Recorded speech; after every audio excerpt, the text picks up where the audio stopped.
Good evening, students. My name is Gunjan Sharma. I'm MBBS student at AIMS Nagpur. So, we are doing chapter number 16 of class 12th biology, environmental issues.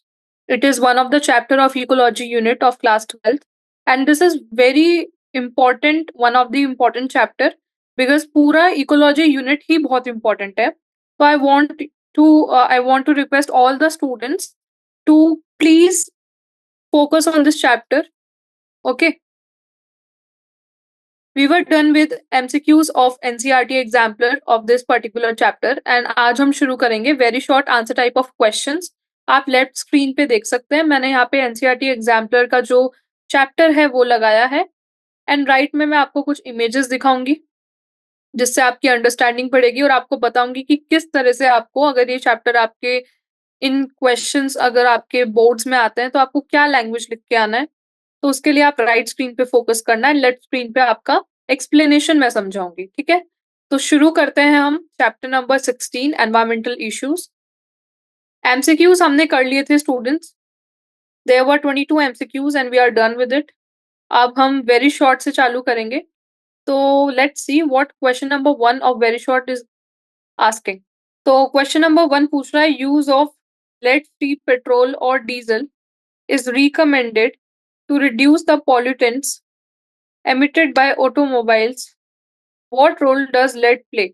So question number 1 जो है it's a very good question and this question is asking कि जो हमारे vehicles होते हैं petrol और diesel के उनके अंदर लेड होता है ठीक है तो जो लेड होता है उनके अंदर वो हमारे एनवायरमेंट में पॉल्यूशन क्रिएट करते हैं राइट तो क्वेश्चन में बोला है कि जो लेड फ्री पेट्रोल और डीजल हम काम में लेते हैं उस लेड फ्री पेट्रोल और डीजल को ज्यादा रिकमेंड किया जाता है काम में लेने के लिए ठीक है तो क्वेश्चन में ये बोला है कि use of lead free petrol और डीजल पहले तो आप ये बताना कि क्यों करते हैं and then what role does lead play फिर आपको बताना है कि जो लेड होता है लेड क्या होता है एक्चुअली लेड का केमिकल फॉर्मूला होता है पीबी एंड लेड एक हमारा पीरियोडिक क्लासिफिकेशन आपने चैप्टर पढ़ा होगा तो that is one of the element okay lead is one of the element it is a metal it's a mineral ठीक है and this metal creates pollution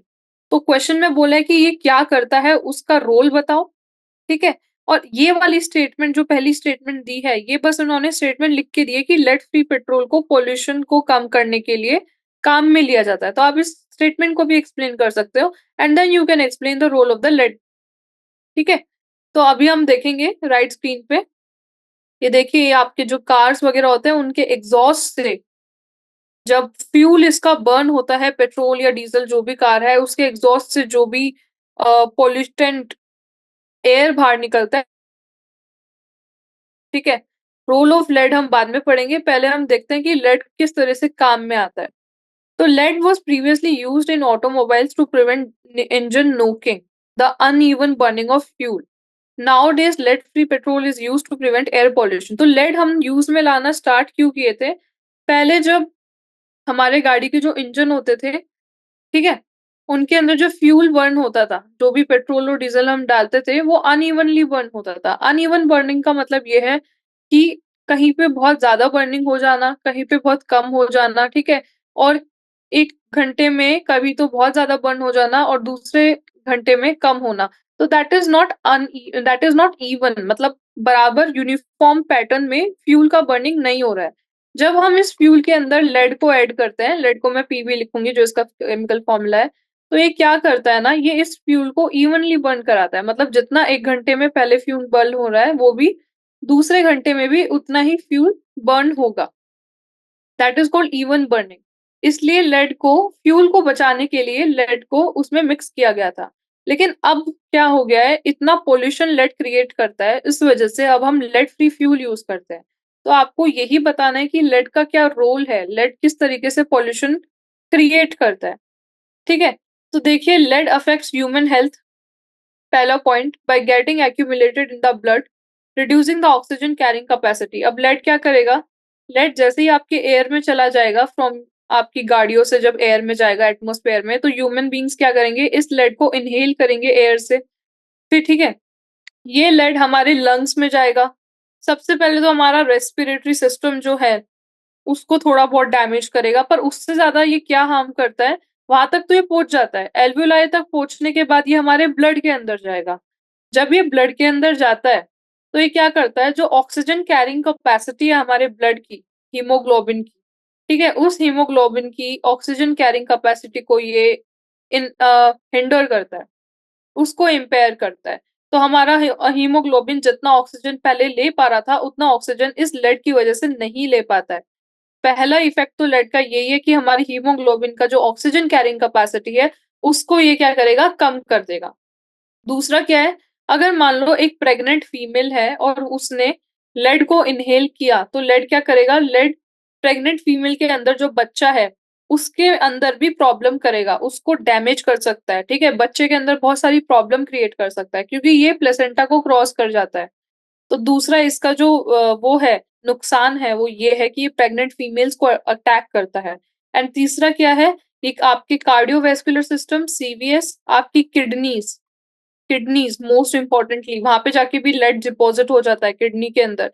kidney, आपका immune system और आपका brain, nervous system, CNS, इन सबको ये affect करता है। CVS, immune, CNS, kidney, तो ये हार्मफुल है हम सब ह्यूमन बीइंग्स के लिए, इसलिए आजकल लेड फ्री गाड़ियाँ चलाई गई हैं, लेड फ्री फ्यूल यूज़ किया जा रहा है। तो आप ये 3 पॉइंट्स यहाँ पे देख सकते हैं, लिखे हुए हैं मैंने। पहला पॉइंट वही है कि ह्यूमन हेल्थ को अफ़ेक्ट करेगा by getting accumulated in the blood. दूसरा, it crosses the placenta and blood-brain barrier causing damage to the fetus. And third, it affect cardiovascular system, immune system and nervous system and kidney functions. ठीक है? अब आते हैं हम question number second पे। Question number second पूछ रहा है कि in which year was the Air Prevention and Control of Pollution Act amended to include noise as air pollution?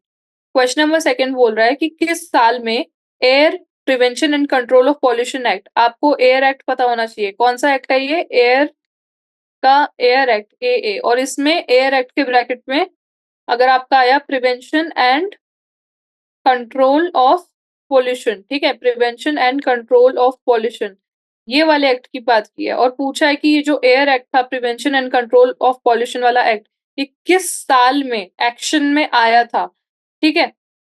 किस साल में ये एक्शन में आया था, to include noise as air pollution, मतलब किस साल में इसने नॉइज को भी एयर पॉल्यूशन में इंक्लूड कर लिया था, वो वाला आपको साल बताना है, ठीक है?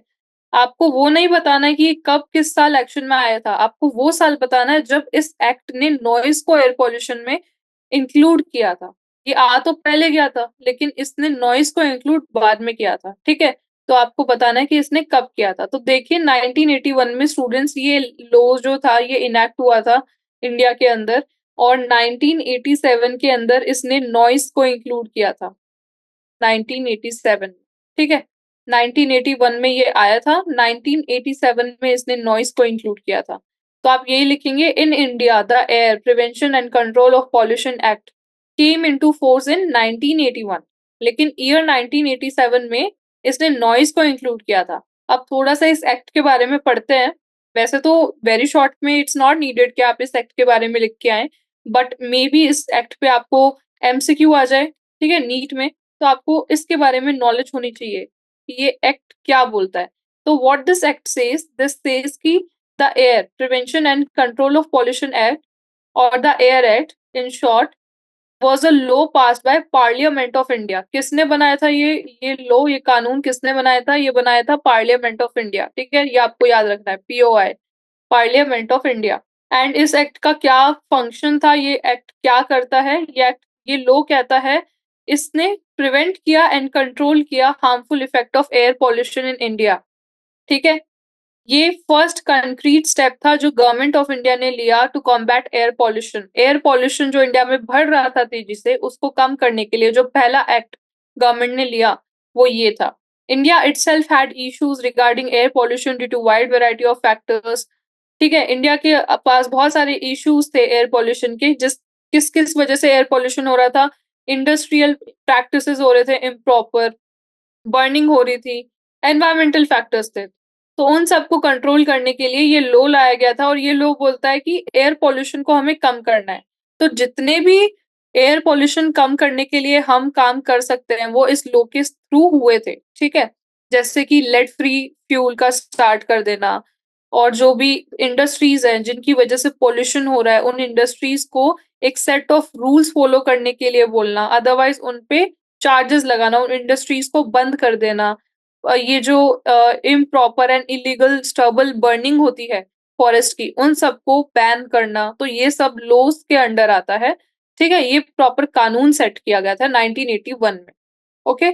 आई होप आपको अब इस लॉ के बारे में अच्छी खासी जानकारी हो गई होगी, so that you can easily solve the questions if comes regarding air act 1981। अब आते हैं हम क्वेश्चन नंबर 3 पे। क्वेश्चन नंबर 3 बोल रहा है, name the city in your our country where the entire public transport runs on CNG. I hope ये वाला क्वेश्चन तो आपको देख के ही समझ आ गया होगा, क्योंकि सेम क्वेश्चन हमने एमसीक्यू में सॉल्व किया था जिसमें सिटी का नाम पूछा था। तो कौन-सी है वो city? The city is capital of India, COI, capital of India which is Delhi. Delhi के अंदर 2002 में गवर्नमेंट जो थी, 2002 में कांग्रेस ही थी, ठीक है? तो 2002 में दिल्ली में गवर्नमेंट ने क्या किया था, जितने भी पब्लिक ट्रांसपोर्ट थे उन सबको सीएनजी में कन्वर्ट कर दिया था to decrease air pollution, okay, that's why it has been done. तो सबसे पहले तो सीएनजी का फुल फॉर्म क्या है? सीएनजी का फुल फॉर्म है compressed natural gas, and CNG का जो कॉस्ट है वो आपके पेट्रोल और डीजल से कम होता है। न्यू दिल्ली एक ऐसी सिटी है जहाँ पे सारा पब्लिक ट्रांसपोर्ट सीएनजी पे चलता है, एंड पब्लिक ट्रांसपोर्ट की कॉस्ट है जो नई दिल्ली में वो कम हो गई है, क्योंकि सब सीएनजी पे चलता है। ठीक है? तो आप अगर दिल्ली गए होंगे तो आपने देखा होगा, या फिर आप फ्यूचर में जाएँगे तो आप देखना, आप दिल्ली की जो बसेज़ हैं उनमें ट्रैवल करना, दिल्ली के जितने भी टैक्सीज़ हैं, बसेज़ हैं, ठीक है? तो वहाँ पे जितनी भी बसेज़ चलती हैं दिल्ली में वो सीएनजी बसेज़ होती हैं, ठीक है? दिल्ली गवर्नमेंट की सीएनजी बसेज़ होती हैं वो, तो आप वो चेक कर सकते हैं। तो फ़ोटो भी मैंने यहाँ पे डाल रखा है सीएनजी बस का। तो चलिए, this is all about question number 3। अब हम क्वेश्चन नंबर 4 सॉल्व करेंगे। क्वेश्चन नंबर 4 बोल रहा है कि it is a common practice to undertake desilting of the overhead water tanks. It is a common practice to undertake desilting of the overhead water tanks. What is the possible source of silt that gets deposited in the water tanks? अच्छा, question number 4 बोल रहा है कि ये एक common practice है। This is a common practice to undertake desilting of the overhead water tanks, ठीक है? It is a common practice कि हम जितने भी वाटर टैंक्स होते हैं, किन वाटर टैंक्स की बात हो रही है स्टूडेंट्स ये? देखिए, ये वाटर टैंक्स कैसे भी हो सकते हैं, ये वाटर टैंक्स डोमेस्टिक भी हो सकते हैं, पर मेनली आई थिंक यहाँ पे जो बात हो रही है वो वेस्ट वाटर मैनेजमेंट में जो हम वाटर टैंक्स को यूज़ करते हैं, उनकी बात हो रही है, ठीक है? बाकी ये वाटर टैंक्स वो वाटर टैंक्स भी हो सकते हैं जो आप घरों के ऊपर टंकी रखते हैं ना, जिसको हम वाटर टैंक बोलते हैं, जिसमें आप पानी को स्टोर करते हैं, उन वाटर टैंक की भी बात ये कर रहे हैं। तो it is a common practice to undertake desilting of the overhead water tanks.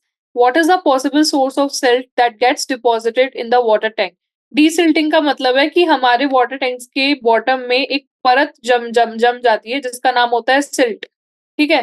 जो आपकी गंदगी की परत होती है। इस सिल्ट की परत को हटाने के प्रोसीजर को बोलते हैं डीसिल्टिंग, एंड क्वेश्चन में बोला है कि ये बहुत कॉमन है इस डीसिल्टिंग को करने का, लेकिन ये जो सिल्ट परत जमती है, ये क्यों जमती है? इसका क्या सोर्स है? ये क्वेश्चन में बोला है। तो एक बार आप ये राइट साइड में एक छोटा-सा डायग्राम है, इस पे फोकस कीजिए। इस डायग्राम में मैंने दिखाया है कि कैसे वाटर ट्रीटमेंट किया जाता है। तो जब भी कोई सीवेज से पानी आता है या फिर किसी रिवर से पानी यहाँ तक पहुँचता है, तो वो स्टार्टिंग में इन वाटर टैंक्स के थ्रू पहुँचता है। जो स्टार्टिंग का वाटर टैंक आपको यहाँ पे दिख रहा है, ठीक है? इन वाटर टैंक्स के थ्रू यहाँ पे पहुँचेगा, यहाँ पे। तो ये वाला जो वाटर टैंक है इसको हम बोलेंगे ओवरहेड वाटर टैंक, एंड जो भी गंदगी होएगी वो बॉटम में जाके ना सेट हो जाएगी यहाँ पे। बॉटम में जाके गंदगी सारी सेट हो जाएगी, ठीक है? तो बॉटम में जाके गंदगी इसलिए सेट होती है क्योंकि जो भी पार्टिकल होते हैं इसके अंदर जो गंदगी करते हैं वो बहुत बड़े-बड़े होते हैं, उनका वेट ज़्यादा होता है।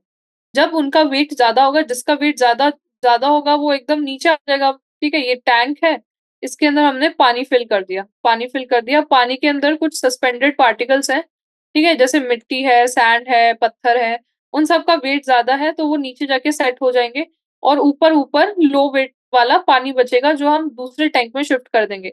तो इतनी बार जब यहाँ से हम प्यूरिफाई करेंगे, इस टैंक में डालेंगे, तो नीचे एक परत बन जाएगी गंदगी की due to the suspended solid particles, ठीक है? इसलिए डीसिल्टिंग नेसेसरी होती है क्योंकि ओवर अ टाइम ये गंदगी यहाँ पे जमने लग जाती है। कितना भी आप इसको पानी के साथ रिमूव करो, ये रिमूव नहीं होता है। ठीक है? और ये क्यों होता है? ये जो भी आपके वाटर टैंक्स के अंदर सस्पेंडेड इम्प्योरिटीज़ होती हैं, जैसे आपका मिट्टी हो गया, क्ले हो गया, उस वज़ह से ये होता है सिल्टिंग, सिल्ट बन जाता है। तो देखिए यही यहाँ पे लिखा है the presence of suspended impurities जैसे सैंड एंड क्ले सिल्टेशन करते हैं वाटर टैंक के अंदर। सस्पेंडेड इम्प्योरिटीज़ आप रीज़न इसका लिख के आओगे, ठीक है? सैंड एंड क्ले जैसी सस्पेंडेड इम्प्योरिटीज़ जो होती हैं वो करती हैं सिल्टेशन। ओवरहेड वाटर टैंक्स के अंदर वाटर कलेक्ट होता है from various sources. Overhead water tanks देखो बड़े-बड़े वाटर टैंक्स इस डायग्राम इस इमेज में आप देख सकते हो देखो ये बड़े-बड़े वाटर टैंक्स हैं। इनमें आप देख रहे हो कि ब्राउन-ब्राउन कलर का पानी आ रहा है व्हिच इज़ बहुत ही गंदा पानी आता है। ये पानी कहाँ से आता है? इनके सोर्स क्या है? देखो यहाँ पे लिखा है the in overhead water tanks the water is collected from various sources जैसे रिवर, लेक्स वगैरह से पानी आता है। तो यहाँ पे देखो पानी रिवर, लेक्स वगैरह से आएगा। आफ्टर प्यूरिफिकेशन इन प्लांट्स, ठीक है? प्यूरिफिकेशन इन प्लांट्स के बाद यहाँ पे पानी पहुँचता है। Even after purification this water will still have some impurities. Purification के बाद भी इन पानी के पास अभी भी थोड़ी बहुत गंदगी रहती है। मैंने जैसे कि बताया ये गंदगी को आप रिमूव नहीं कर पाते हो, थोड़ा बहुत गंदगी रह ही जाता है और वो गंदगी यहाँ पे आके सिल्टेशन करता है। जो आपका सैंड, क्ले ये सब होता है ना, ये सब पानी के अंदर रहता है। आप कितना भी साफ कर लो तो आपके घर के ऊपर भी जो टंकी होएगी, आप ऊपर जाओ छत पे और एक बार देखो उस टंकी को, उसके भी बॉटम पे आपको सैंड, क्ले का पूरा ना परत दिखाई देगा। तो वो सब आके जम जाता है, ठीक है? ओवरहेड वाटर टैंक्स के अंदर इसलिए मतलब कि रूटीनली हमें अपने वाटर टैंक्स को क्लीन करना चाहिए, डीसिल्टेशन करना चाहिए। अब आते हैं हम क्वेश्चन नंबर 5 पे। Question number 5 is saying what is cultural eutrophication? इस क्वेश्चन नंबर 5 में बोला है कि कल्चरल यूट्रोफिकेशन क्या होता है ये एक्सप्लेन करो। एक बार आप ये डायग्राम देखिए, इस डायग्राम में आपको अच्छे से समझ आ जाएगा कि यूट्रोफिकेशन क्या होता है, ठीक है? तो ये देखो सन है, ये सन की रेज़ आ रही है यहाँ पे। ये आपकी कोई लेक आप मान सकते हैं या फिर रिवर मान सकते हैं। अब क्या हो रहा है मैं थोड़ा-सा आपको समझा देती हूँ। आपके एटमॉस्फेयर के अंदर नाइट्रोजन, फॉस्फोरस सब प्रेज़ेंट है न्यूट्रिएंट, ठीक है? अब ये क्या है नाइट्रोजन, फॉस्फोरस जो है वो इस पानी के अंदर थोड़ा-सा ज़्यादा हो गया। जब नाइट्रोजन, फ़ॉस्फ़ोरस जैसे न्यूट्रिएंट पानी में ज़्यादा हो गए, तो वहाँ पे फाइटोप्लैंक्टन नाम के जो सी ग्रासेस होती हैं, ठीक है? सेज ग्रास हम बोलते हैं। प्लांट्स होते हैं, पानी एक्वेटिक प्लांट्स, फाइटोप्लैंक्टन्स बट ये अच्छे प्लांट्स नहीं होते हैं, ये वीड की तरह होते हैं, ये उग जाते हैं। ये जो लाल-लाल आपको दिख रहे हैं ना यहाँ पे, ये लाल-लाल फाइटोप्लैंक्टन्स हैं और ये जो आपको लाइट ग्रीन कलर का यहाँ पे दिख रहा है, ये एल्गल ब्लूम है। ठीक है? ये एल्गल ब्लूम भी तभी जमता है जब आपके प्लांट में इम्प्योरिटी ज़्यादा हो जाती है आपके पानी के अंदर और आपके पानी के अंदर एक्स्ट्रा नाइट्रोजन, फॉस्फोरस, मिनरल्स इकट्ठे हो जाते हैं, तो फाइटोप्लैंक्टन्स एंड एल्गी वगैरह सब यहाँ पे आके इकट्ठे हो जाते हैं। तो जब भी सनलाइट आएगी और जो भी आपका एटमॉस्फेयर से ऑक्सीजन ये प्लांट्स यहाँ पे आपको प्लांट्स दिख रहे हैं, ये प्लांट्स हैं, ये प्लांट्स इन सनलाइट को एब्ज़ॉर्ब करेंगे और फोटोसिंथेसिस करेंगे। जब ये प्लांट फोटोसिंथेसिस करेंगे, तो ये कुछ ऑक्सीजन को भी रिलीज़ करेंगे। ये देखिए ये ऑक्सीजन है, ये ऑक्सीजन रिलीज़ हो रहा है। तो ये जो ऑक्सीजन रिलीज़ होगा इन प्लांट्स के द्वारा, उस ऑक्सीजन को एक्वेटिक एनिमल्स के पास ज़्यादा नहीं पहुँच पाएगा क्योंकि वो ऑक्सीजन को ये जो अनवांटेड फाइटोप्लैंक्टन यहाँ पे जो उग गए हैं, ये जो एल्गल ब्लूम अनवांटेड यहाँ पे उग गई है, ये कंज़्यूम करना चालू कर देंगे, ठीक है? तो ये जो ऑक्सीजन आपके प्लांट कंटीन्यूअसली फोटोसिंथेसिस से रिलीज़ कर रहे हैं, ये बाकी के एक्वेटिक एनिमल्स के पास ज़्यादा पहुँचेगा नहीं। तो that is called eutrophication. Eutrophication मतलब मिनरल्स एंड न्यूट्रिएंट्स जब आपके पानी के अंदर बढ़ जाते हैं, तो आपका अनवांटेड फाइटोप्लैंक्टन, एल्गी ये सब भी बढ़ जाता है। जो आपके ऑक्सीजन जो डिसॉल्व ऑक्सीजन है आपके पानी के अंदर, उसको कम कर देता है, क्योंकि ये सब उस ऑक्सीजन को कंज़्यूम करने लग जाते हैं। तो ये जब डिसॉल्व ऑक्सीजन पानी के अंदर कम हो जाता है, तो पानी में मौजूद जो जीव-जंतु हैं, जो उसके अंदर एक्वेटिक एनिमल्स हैं, उन सबको वो ऑक्सीजन कम मिलता है। ठीक है? तो that is called eutrophication. Eutrophication का अगर डेफिनिशन मैं आपको बताऊँ, तो आप डेफिनिशन इसका ऐसा लिख के आएँगे कि अ, पूरा डेफिनिशन इसका ऐसा रहेगा पॉल्यूटेंट्स फ्रॉम ह्यूमन एक्टिविटीज जैसे effluents from industries and homes. Pollutant क्या हो सकते हैं? या तो होम का जो भी आपका गंदा पानी जब अब जो आपके घर से निकल रहा है वो, और जो भी आपकी फैक्ट्रीज इंडस्ट्रीज है उनका जो भी गंदगी है, वो सब आपके एजिंग प्रोसेस कर देता है पानी का। इसको हम एजिंग प्रोसेस भी बोलते हैं। ये सब पानी के अंदर जाके मिल जाता है और इसको फिर पानी के अंदर जो डिसॉल्व ऑक्सीजन है उसको वो कम कर देता है। That is called cultural eutrophication. Cultural eutrophication एक ऐसा प्रोसेस है जब एक human water pollution speeds up by introducing sewage, detergents, fertilizers and other sources of nutrients in aquatic ecosystem. ठीक है, ये कब स्पीड अप होता है कल्चरल यूट्रोफिकेशन? जब आप सीवेज का पानी, डिटर्जेंट का पानी, फर्टिलाइजर का पानी आपके रिवर या लेक में मिला देते हैं, तब ये स्पीड अप एक्सेलरेट हो जाता है ये प्रोसेस। क्योंकि आपका फर्टिलाइजर वगैरह आपके पानी का न्यूट्रिएंट बढ़ा देगा। जब पानी का न्यूट्रिएंट बढ़ जाएगा तो ये फाइटोप्लैंक्टन और एल्गी का ग्रोथ भी बढ़ जाएगा एंड वो डिसॉल्व ऑक्सीजन को कम कर देंगे। ठीक है, तो उस टाइम पे यूट्रोफिकेशन ज्यादा स्पीड में होगा। ये जो फॉर्म है यूट्रोफिकेशन का, इसका एक इम्पैक्ट है फ्रेश वाटर के रिसोर्सेज पे। कैसे इम्पैक्ट है? देखिए, इम्पैक्ट यही है कि अगर यूट्रोफिकेशन होगा तो आपके पानी के अंदर जो भी एनिमल्स रह रहे हैं, पानी के अंदर आपकी फिशेस रह रही है ना? इन फिशेस वगैरह के पास ना ऑक्सीजन नहीं होगा। जब इनके पास ऑक्सीजन नहीं पहुंचेगा तो ये सब मर जाएंगी। तो आपकी जो फिशरी है, फिशरी, आप फिशेस जो खाते हैं, ठीक है? कुछ लोगों का फिशेस से गुज़ारा चलता है, कुछ ऐसी कंट्रीज़ हैं, कुछ ऐसे स्टेट्स हैं, ठीक है? कुछ लोगों का ये काम ही है फिश बेचना, ठीक है? तो वो सब खत्म हो जाएगा। ह्यूमन बीइंग्स को ही नुकसान होने वाला है, तो इस तरह से और भी तरीके से ये इम्पैक्ट करेगा। This is one example that you can give of eutrophication. Cultural eutrophication affect करता है एक्वेटिक इकोसिस्टम को।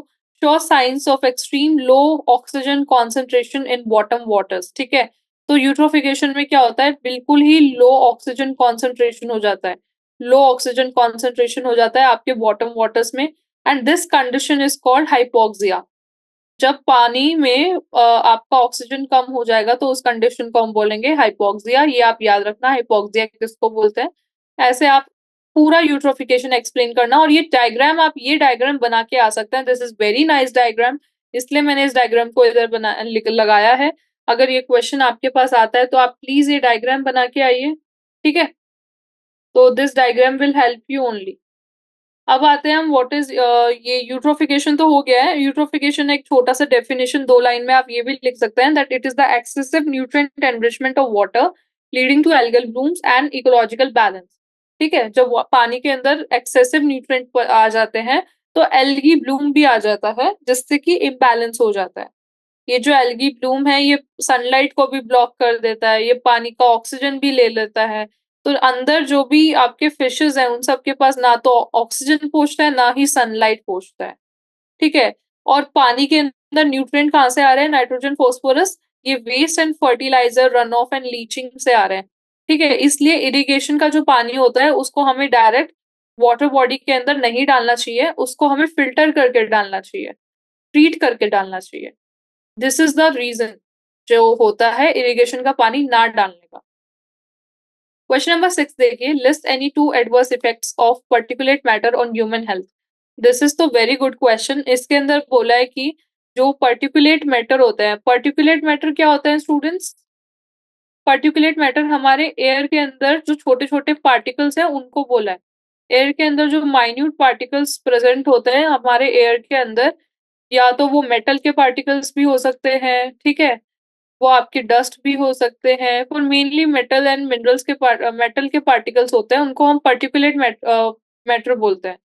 तो ये जो पार्टिकुलेट मैटर है, इसके 2 एडवर्स इफेक्ट्स आपको बताने हैं। किसके ऊपर बताने हैं 2 एडवर्स इफेक्ट्स? इसके 2 एडवर्स इफेक्ट्स आपको बताने हैं ह्यूमन हेल्थ के ऊपर, ठीक है? ह्यूमन हेल्थ के ऊपर इसके 2 एडवर्स इफेक्ट्स क्या हैं that you have to tell. तो देखिए, ये जो छोटे-छोटे पार्टिकुलेट मैटर होते हैं, अगर इससे एक्सपोज़र हुआ तो ये आपके लंग्स और आपके हार्ट दोनों को ये अफ़ेक्ट करता है। बहुत सारी साइंटिफिक स्टडीज़ ने लिंक किया है पार्टिकल पॉल्यूशन एक्सपोज़र को variety of problems including premature death in people with heart और lung disease, non fatal heart rate, heart attack, irregular heart beat, aggravated asthma. अब ये मैं आपको सब एडवर्स इफेक्ट्स बता रही हूँ जो आप ह्यूमन हेल्थ के ऊपर लिख के आओगे। तो सबसे पहले तो लिख के आना premature death in people with heart और लंग डिजीज। मान लीजिए कुछ लोगों को ऑलरेडी हार्ट और लंग का प्रॉब्लम है, ठीक है? और एक ऐसी जगह पे वो चले गए जैसे कि हमारे फिलहाल इंडिया के अंदर मोस्ट पॉल्यूटेड सिटीज हैं कुछ, आपका मुंबई है, दिल्ली है, ये पॉल्यूटेड सिटीज में आते हैं ये सब, ठीक है? बैंगलोर ये सब। तो वहाँ का जो एयर पॉल्यूशन है वो बहुत ज़्यादा है दिल्ली वगैरह में। तो अगर कुछ लोगों को ऑलरेडी हार्ट और लंग का बीमारी है और वो कंटिन्यूअसली उस जगह पे हैं जहाँ पे एयर में इतना ज़्यादा पॉल्यूशन और पार्टिकुलेट मैटर है, तो उनका नॉर्मल से पहले डेथ हो सकता है। तो premature death in those people ये आप लिखोगे।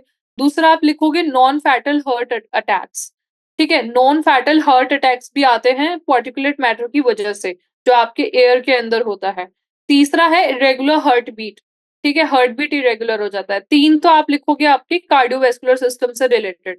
फिर आप लिखोगे अग्रवेटेड अस्थमा। अस्थमा भी इसलिए होता है कि आपके जो एयर के अंदर पार्टिकल्स होते हैं वो आपके लंग्स में चले जाते हैं स्टूडेंट्स, और जब ये लंग्स में चले जाते हैं तो ये वहाँ पे जाके लंग्स को डैमेज कर देते हैं। जब ये लंग्स को डैमेज करेंगे तो अस्थमा होने का चांस है, ठीक है? और इम्यून सिस्टम को ये रिड्यूस करते हैं। मेनली अस्थमा तो आपके इम्यून सिस्टम को कम होने से होता है। Asthma is a allergy only, तो आपके इम्यून सिस्टम को ये अफ़ेक्ट कर देते हैं। तो इम्यून सिस्टम का पॉइंट आप लिख सकते हो। लंग का फंक्शन जैसा कि मैंने बताई वो लंग को डैमेज कर देते हैं। तो लंग का फंक्शन ये डिक्रीज़ करेंगे, 5th पॉइंट ये है। एंड लास्ट पॉइंट है इंक्रीज़ रेस्पिरेटरी सिम्पटम्स जैसे irritation of the Airways, coughing and difficulty breathing, ठीक है? रेस्पिरेटरी सिम्पटम्स को ये ज़्यादा एलिसिट करेंगे, जैसे कि इंक्रीज़ रेस्पिरेटरी सिम्पटम्स में आ जाएँगे इरिटेशन ऑफ द एयरवेज़। अब ये पार्टिकुलेट मैटर इस रास्ते से जाएँगे एयरवे से, तो इस एयरवे को ये इरिटेट करेंगे, ठीक है? कफिंग हो सकती है, ब्रीथिंग साँस लेने में दिक्कत हो सकती है, खाँसी हो सकती है। तो ये इतने सारे मैंने एडवर्स इफ़ेक्ट्स बताए हैं, तो ये सारे एडवर्स इफ़ेक्ट्स आप लिख के आओगे। Mainly heart and lung disease है और ज़्यादातर बच्चों में और ओल्ड लोगों में ये ज़्यादा इफ़ेक्ट करता है, ठीक है? अब आते हैं हम 7th क्वेश्चन पे। 7th क्वेश्चन आपका पूछ रहा है कि what is the raw material for polyblend? Polyblend के लिए रॉ मटेरियल क्या यूज़ करते हैं? तो पहले तो स्टूडेंट्स आपको पता होना चाहिए कि ये जो पॉलीब्लेंड है ये है क्या? ठीक है? पॉलीब्लेंड को समझाने के लिए एक बार ये राइट साइड में जो मैंने छोटा-सा डायग्राम लगाया है इसको देख लीजिए। ये डायग्राम आपको जैसा दिख रहा है यहाँ पे पानी की बॉटलें पड़ी हैं जो छोटी-छोटी, पतली-पतली पानी की या कोल्ड ड्रिंक की बॉटल्स होती हैं वो हैं। तो ये जो मटेरियल होता है जो इन पानी की बॉटलों को बनाने में यूज़ में आता है, वो पॉलीब्लेंड मटेरियल होता है, ठीक है? ये मटेरियल को जो हम छोटा-छोटा काट देते हैं, ठीक है? उसको रिसाइकिल करते हैं, तो वो मटेरियल जो है वो ऐसा दिखता है। ये जो इधर डायग्राम आपको दिख रहा है, ठीक है? तो पॉलीब्लेंड क्या है? पॉलीब्लेंड एक तरह का पॉलीमर है, ठीक है? जो रिसाइकिल होने के बाद बनता है, ये एक तरह का पॉलीमर है। प्लास्टिक तो नहीं बोलेंगे, it's a one type of polymer, polyblend. तो इसमें बोला है कि रॉ मटेरियल क्या है पॉलीब्लेंड को बनाने के लिए, ठीक है? तो पहली बात तो आप पॉलीब्लेंड को एक्सप्लेन करना। Polyblend is a powder made up of modified and recycled polymers of plastic. ये जो प्लास्टिक है ना, इनको जब हम रिसाइकिल कर देंगे, ठीक है? इनको रिसाइकिल करके ये ऐसे छोटे-छोटे हो जाएँगे। अब इनको रिसाइकिल करने के बाद जो आपका पाउडर क्रिएट होगा, इसको बोलते हैं पॉलीब्लेंड।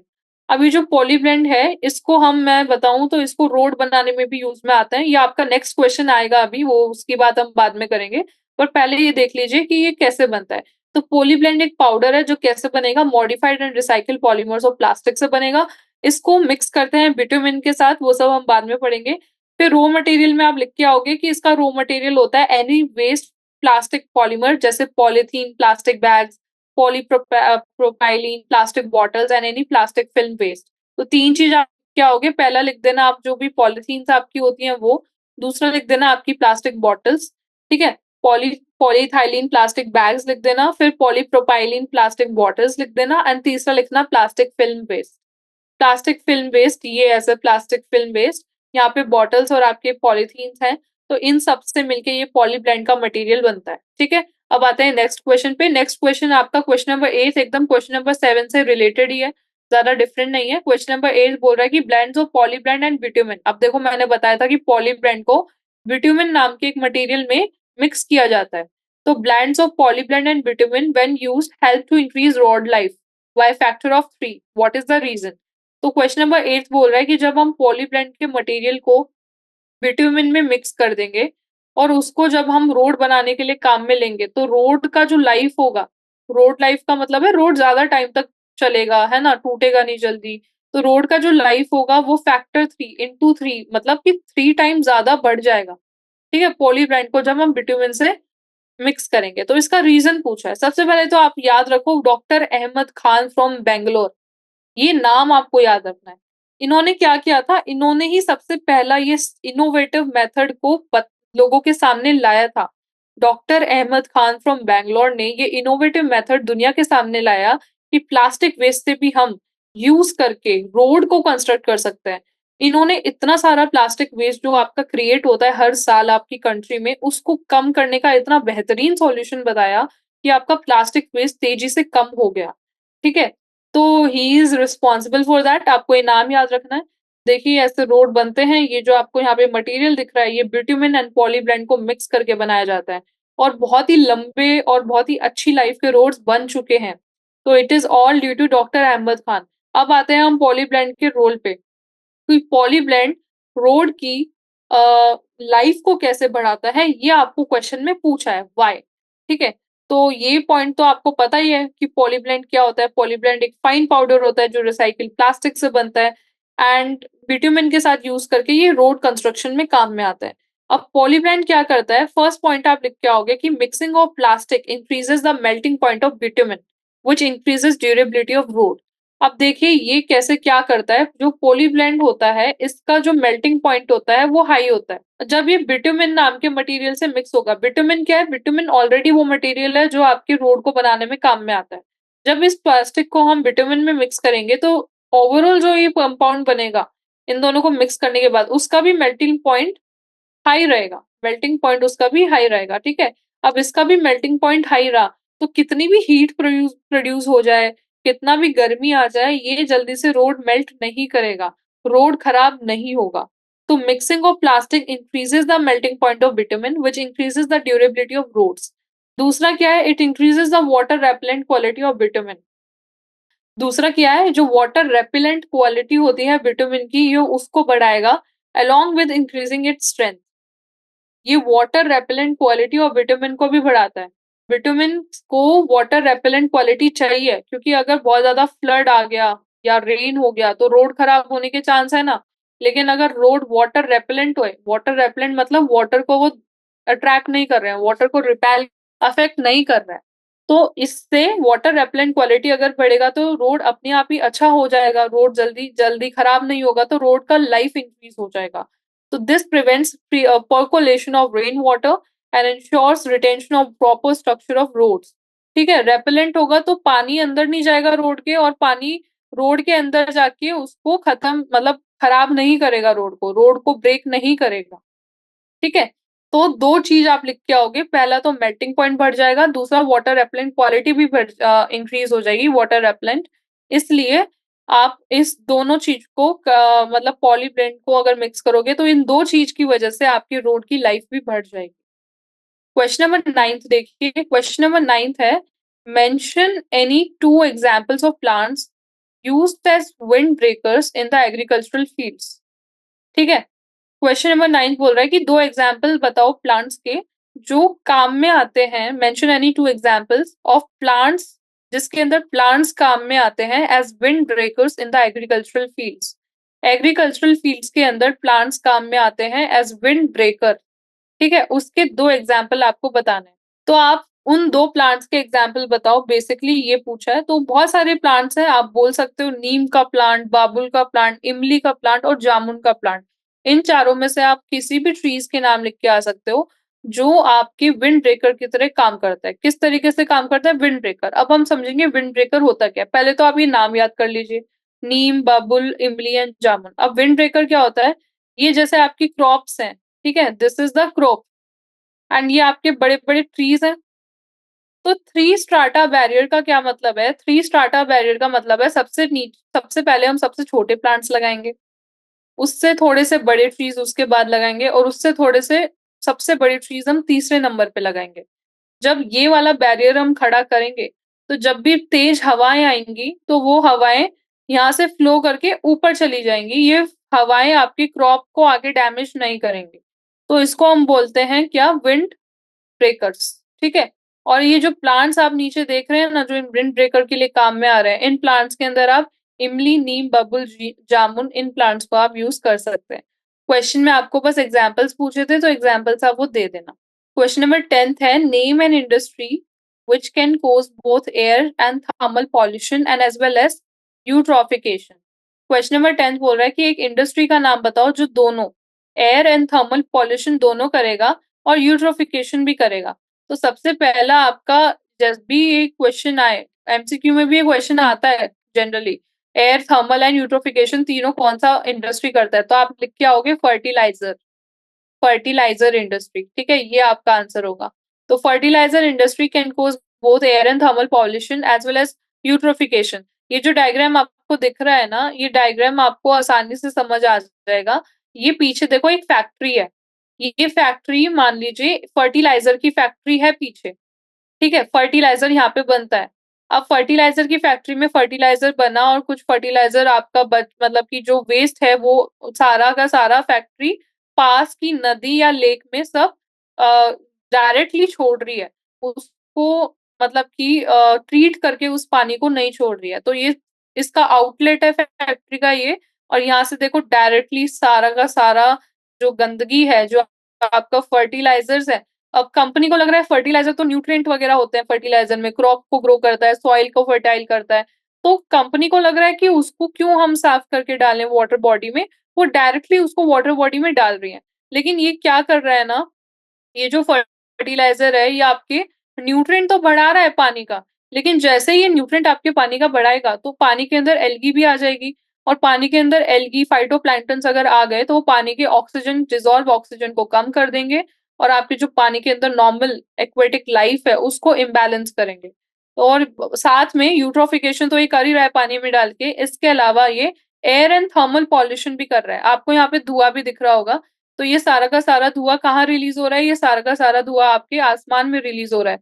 तो ये एयर पॉल्यूशन कर रहा है। और ठीक है, और यहाँ पे ना थर्मल पॉल्यूशन भी हो रहा है, क्योंकि ये बहुत गर्म धुआं है, बहुत हीटेड है ये, आपको ब्लैक ब्लैक दिख रहा होगा। ठीक है, तो हीट भी रिलीज हो रही है बहुत एक्सट्रीम। आपका धुआं जो है वो एयर पॉल्यूशन कर रहा है, थर्मल पॉल्यूशन कर रहा है, और यहाँ से यूट्रोफिकेशन हो रहा है। तीनों चीज आपको इस डायग्राम में समझ आ जानी चाहिए। ये दूसरा एग्जाम्पल है एयर पॉल्यूशन का, एयर एंड थर्मल पॉल्यूशन। ठीक है, तो नेक्स्ट क्वेश्चन पे आते हैं, क्वेश्चन नंबर 11। क्वेश्चन नंबर 11 बहुत छोटा सा है, इसमें पूछा है कि व्हाट इज एल्गल ब्लूम। आपको एल्गल ब्लूम को एक्सप्लेन करना है। पहले आप ये डायग्राम देख लीजिए। ये डायग्राम जो है ये एक लेक है, ठीक है, या नदी है, ये नदी है शायद से, हाँ, पुल के नीचे। और इस नदी के ऊपर देखिए कितना सारा green green green green green green, ये जूम इन करके यहाँ पे दिखा रखा है। ये जो ग्रीन ग्रीन आपको पानी के ऊपर दिख रहा है ये सब एल्गल ब्लूम है। तो एक गंदा पानी है, ठीक है, इसके अंदर बहुत ज़्यादा न्यूट्रिएंट्स हैं या फिर कुछ तो गंदगी है जिस वजह से एल्गल ब्लूम यहाँ पे उग गया है। एक्चुअली हम एल्गल ब्लूम बहुत बात तो कर रहे हैं, but students, do you know what is algae? Algae होता क्या है? Do you know about it? Algae जो आपका होता है, एल्गी क्या होता है एल्गी? और फंगस क्या होता है? क्या फंगस और एल्गी सेम है? तो देखिए जो एल्गी है ना वो बहुत सारे, ये एक टर्म है एल्गी, ये जो एल्गी है ये एक टर्म है। और एल्गी के अंदर ना बहुत सारे ऑर्गेनिजम्स आप कंसिडर कर सकते हैं। मैं यहाँ पे लिखती हूँ, यहाँ पे, हाँ, ये जो एल्गी है इसके अंदर आपका बैक्टीरियाज आ जाते हैं, जैसे साइनोबैक्टीरिया आ जाता है। ठीक है, आपके जितने भी single cell and aquatic photosynthetic organisms हैं, मतलब जो ऑक्सीजन को यूज करेंगे, ठीक है, वो सब जो ऑर्गेनिजम्स हैं, जो सिंगल सेल हैं, जो एक्वेटिक हैं, जो फोटोसिंथेटिक है, वो आते हैं।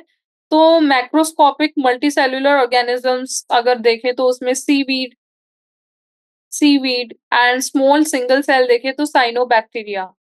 ठीक है, सीवीड एंड साइनोबैक्टीरिया ये सब कंसिडर होता है आपके एल्गी में। तो एल्गी बेसिकली एक टर्म है जो फोटोसिंथेटिक एक्वेटिक ऑर्गेनिजम्स को दी है। ठीक है, तो उसको हम एल्गी बोलते हैं। एल्गल ब्लूम क्या होता है ये आपको क्वेश्चन में पूछा है। तो एल्गल ब्लूम के लिए आप राइट स्क्रीन पे देखिए, द एल्गल ब्लूम और algae Bloom is a rapid increase. Bloom मतलब अचानक से कोई चीज बढ़ जाना, तो इट्स अ रैपिड इंक्रीज और aggregation in the algae population of fresh water और मरीन वाटर। रैपिड इंक्रीज अचानक से बढ़ जाना, एग्रीगेट हो जाना in the number of algae population of freshwater or marine water system and is often identified by water discoloration of their pigments. और पता कैसे चलता है कि इस पानी के अंदर एल्गी ब्लूम है? क्योंकि पानी का जो कलर है वो अजीब सा होने लग जाता है, ग्रीन ग्रीन येलो येलो सा कलर जब हो जाता है पानी का, तो समझ आ जाता है कि इसके अंदर एल्गी ब्लूम है। और ये ग्रीन और येलो कलर पानी का क्यों आता है? क्योंकि ये पिगमेंट्स इनके पास होते हैं, फोटोसिंथेटिक होते हैं ये, इनके पास क्लोरोफिल नाम का एक पिगमेंट होता है, तो उस पिगमेंट की वजह से ये ग्रीन कलर प्रोड्यूस करते हैं। तो ये देखिए, ये जो डायग्राम है इसमें आपको ग्रीन कलर ही दिख रहा है। बाकी दूसरे जो लाइन है उसमें वही लिखा है कि एल्गी के अंदर एक्वेटिक फोटोसिंथेटिक ऑर्गेनिजम्स होते हैं, मल्टीसेल्युलर में सीवीड होगा, सिंगल सेल में साइनोबैक्टीरिया होगा। तो ये that is the same thing which I have explain you here. अब आते हैं हम क्वेश्चन नंबर 12 पे। क्वेश्चन नंबर 12 है, what do you understand by biomagnification? अब इसमें पूछा है कि बायोमैग्निफिकेशन क्या होता है वो बताओ। तो बायोमैग्निफिकेशन या फिर बायोलॉजिकल मैग्निफिकेशन एक प्रोसेस है। किस चीज का प्रोसेस है? This is the process of accumulation of certain chemicals. ठीक है, it is the process of accumulation of certain chemicals in living organisms. ठीक है, लिविंग ऑर्गेनिजम्स के अंदर सर्टेन केमिकल्स का जो एक्यूमुलेशन है दैट इज कॉल्ड बायोमैग्निफिकेशन। ठीक है, to a concentration higher than that occurring in the inorganic और नॉन लिविंग एनवायरनमेंट। तो बायोमैग्निफिकेशन या फिर बायोलॉजिकल मैग्निफिकेशन एक ऐसा प्रोसेस है जिसमें कुछ केमिकल्स जो पॉइजनस होते हैं, जो टॉक्सिक केमिकल्स होते हैं, वो लिविंग बींग्स के अंदर एक्यूमुलेट करते चले जाते हैं, बढ़ते चले जाते हैं to a concentration higher than that occurring in the inorganic non living environment. और ये किस कॉन्सेंट्रेशन में बढ़ते हैं? ये हमेशा नॉन लिविंग एनवायरनमेंट, जैसे आपका पानी के अंदर, हवा के अंदर जितना वो मटेरियल होगा जो टॉक्सिक मटेरियल है, ठीक है, जो केमिकल है, उससे कई ज्यादा ये प्रेजेंट होगा लिविंग ऑर्गेनिज्म के अंदर। तो मैग्निफिकेशन का मतलब है किसी चीज का बढ़ जाना, एंड बायो मतलब बायोलॉजिकल लिविंग बींग्स के अंदर मैग्नीफाई हो जाना। क्या मैग्नीफाई हो रहा है? टॉक्सिक या फिर सर्टेन केमिकल्स मैग्नीफाई हो रहा है। अब ये डायग्राम देखिए, इस डायग्राम से आपको बेहतरीन तरीके से समझ आएगा। पहले ये प्लांट्स हैं और ये सॉइल है, इसके अंदर सपोज ये जो आपको येलो येलो कलर का दिखा रखा है, ये कोई तो टॉक्सिक वेस्ट है। ये सिर्फ यहाँ पे 2 दिखा रखे हैं। अब ये जो पानी के अंदर प्लांट है, इसको ये जो फिश आपको दिख रही है ये खाएगी, ठीक है? तो फिश के अंदर जब ये टॉक्सिन जाएगा तो ये कई ज़्यादा अमाउंट में फिश के अंदर प्रेज़ेंट होगा जितना ये इधर था। फिश के अंदर 4 है। अब फिश को क्या है ना, ये खाएगा। ये जो बेयर है ये फिश को खाएगा। तो फिश के अंदर 4 था लेकिन यहाँ पे आपको 6 दिख रहा होगा। जैसे-जैसे ये आगे जा रहा है लेवल ऑर्गेनिज्म का, एक से दूसरे लेवल पे जब ट्रॉफिक लेवल पे हम पहुंच रहे हैं, तो ये जो टॉक्सिक मटेरियल है इसका अमाउंट भी बढ़ते चले जा रहा है। इसी चीज को बायोमैग्निफिकेशन बोल रहा है कि with each trophic level the increase in the toxic substance और unwanted chemical is called biomagnification. ठीक है, तो biomagnification can be defined as the rise और increase in the contaminated substance caused by the intoxicated environment. The contaminants might be heavy metals such as mercury, arsenic and pesticides. अब contaminants क्या-क्या हो सकते हैं? Heavy metal हो सकते हैं जैसे mercury, arsenic, pesticide such as polychlorinated biphenyls and DDT. DDT हो सकता है, polychlorinated biphenyls हो सकता है, heavy metal जैसे mercury, arsenic and pesticides हो सकते हैं। तो ये जो substance होते हैं ये organism खा लेते हैं through the food they consume. तो ये जो बियर है ये इस फिश को खाएगा, फिश इस प्लांट को खाएगी। इस तरीके से ये जो टॉक्सिक मटेरियल है ना ये ट्रांसफर करता है, क्योंकि एक दूसरे को खाएगा, दूसरा तीसरे को खाएगा। ये जो डायग्राम आपको इधर मैंने बायोमैग्निफिकेशन का दिखाया है, ये आपका एनसीईआरटी का डायग्राम है और इसमें डीडीटी की बात की गई है।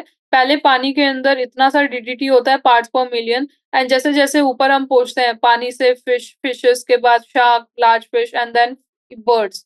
बर्ड्स जो इन फिशेस को खाती हैं, तो वैसे-वैसे ये जो डीडीटी है ये भी बढ़ता चला जाता है। तो डीडीटी का मैग्निफिकेशन होता है, तो दैट इज़ कॉल्ड बायोमैग्निफिकेशन।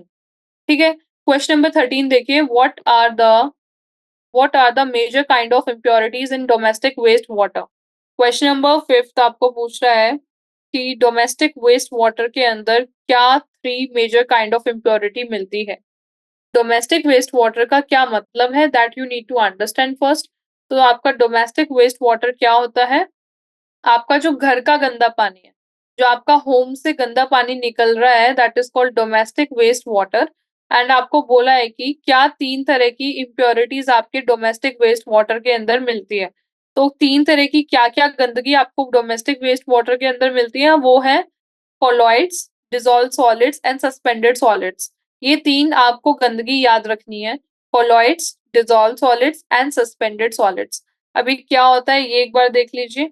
ये क्या होता है स्टूडेंट्स, कोलॉइड्स क्या होते हैं? कोलॉइड छोटे-छोटे पार्टिकल्स हैं जो turbidity and colour to the waste water देते हैं।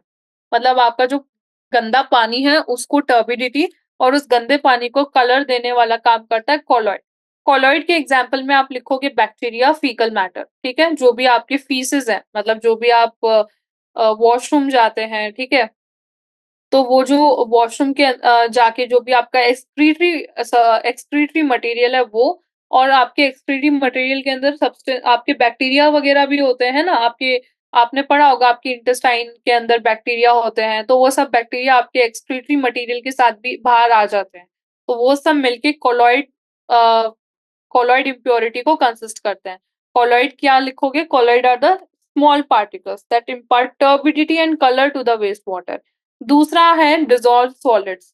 डिसॉल्व्ड सॉलिड्स के अंदर आएगा इनऑर्गेनिक सॉलिड्स। इनऑर्गेनिक सॉलिड्स जैसे कि ions, minerals, salt as well as organic matter. जैसे आपके घर के अंदर आप खाना बनाते हो, सॉल्ट यूज़ करते हो, जो आपका फ्रूट्स काटते हो तो उसके जो छिलके होते हैं वो ऑर्गेनिक मैटर में आएगा।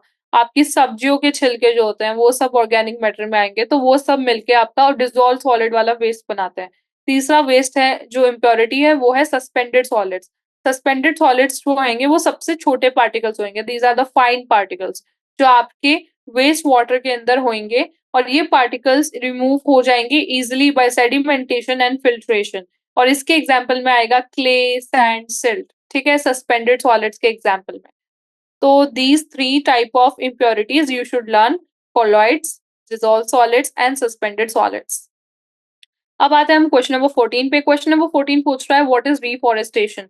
रीफॉरेस्टेशन क्या होता है? तो रीफॉरेस्टेशन क्या है? रीफॉरेस्टेशन एक प्रोसेस है।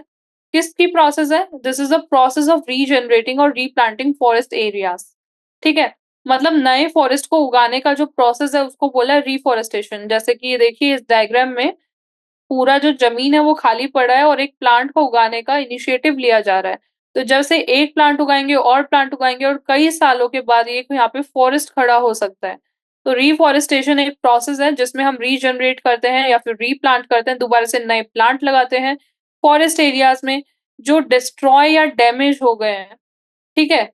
उन जगह पे जाके जब हम फॉरेस्ट एरियाज़ जो डिस्ट्रॉय हो गए, वहाँ पे जाके जब हम खुद से ह्यूमन बीइंग्स प्लांट उगाते हैं, उसको बोलते हैं reforestation for the benefits of mankind. Benefits of mankind मतलब हमारे इकोसिस्टम को बैलेंस करने के लिए ये किया जाता है। Reforestation and afforestation share the same meaning. Reforestation और एफॉरेस्टेशन का सेम मतलब है, that is afforestation is another name given to reforestation. ठीक है? Occasionally forest have the capability to regenerate due to the trees in the surrounding. Occasionally forest के पास capability होता है टू रीजनरेट। कैसे कैपेबिलिटी होता है? Due to the trees in the surrounding और due to the dispersion of seeds. ठीक है? फॉरेस्ट के अंदर ट्रीज वगैरह हो रहते हैं तो अपने आप फॉरेस्ट में क्या है ना, सीड वगैरह खुद से जमीन के अंदर चले जाते हैं और वहां से अपने आप ही उग जाते हैं। तो फॉरेस्ट के पास वो कैपेबिलिटी ऑटोमैटिकली नेचुरली रहती है, जनरली। ठीक है? लेकिन कई बार नहीं उगते हैं तो वहां पे जब मैन आके खुद से उगाता है दैट इज कॉल्ड रीफॉरेस्टेशन।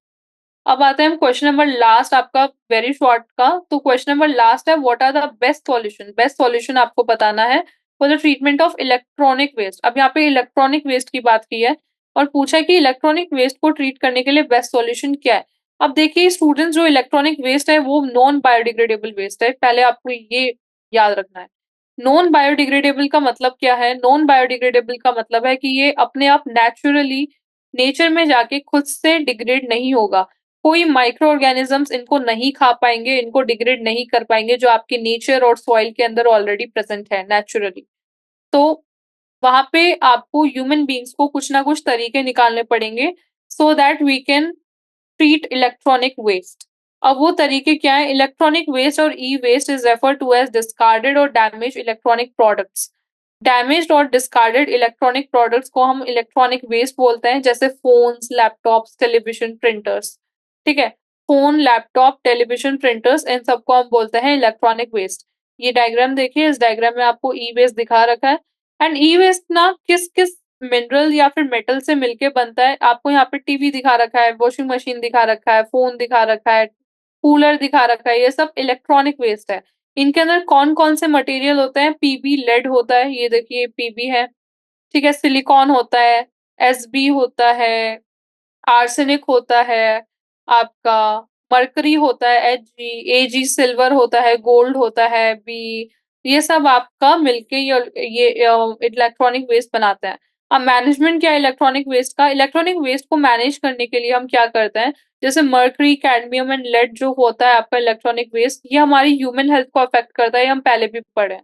तो हम क्या करें, इन इलेक्ट्रॉनिक वेस्ट को बरी कर दें लैंडफिल्स के अंदर, या फिर burning them with hazardous to health and environment.